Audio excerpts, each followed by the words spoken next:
एक माझ्याकडे काही उदाहरण आहे। बीड जिल्ह्यातलं गेवराई घरकुल योजनेसाठी वाळू न्यायला परवानगी आहे।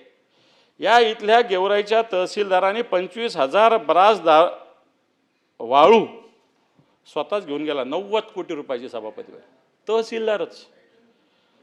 तहसीलदार लोकांना घरकुलासाठी वाळू द्यायची म्हणतो आणि या गेवराईच्या तहसीलदारांनी जवळपास 90 कोटी रुपयाची 25,000 ब्रास दारू, म्हणजे लोकांना वाटायचं की वाळू माफिया आहे, पण वाळू माफियाच्या नावाखाली या तहसीलदारांनी या ठिकाणी मला असं वाटतं हैदोस घातलेला आहे। हा तहसीलदारच वाळू माफिया सभापती महोदय झालेला आहे।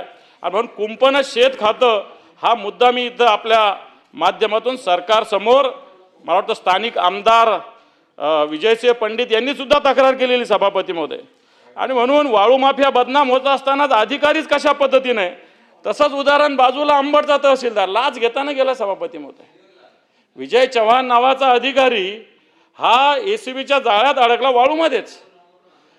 हे पहा सभापती महोदय, ग्रामसेवक तलाठी आपण समजू शकतो, तहसीलदार लेवलचे लोक। आज अंबडचा तहसीलदार असेल, गेवराईचा तहसीलदार असेल, सभापती महोदय हे तर सोडा, बीडच्या कलेक्टर जेलमध्ये आत्ताच्या घडीला।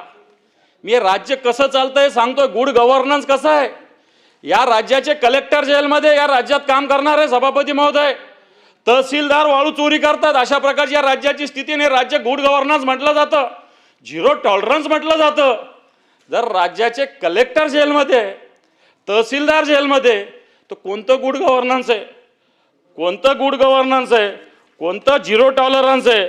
हा माझा प्रश्न सभापती महोदय आपल्या माध्यमातून सरकारला आहे।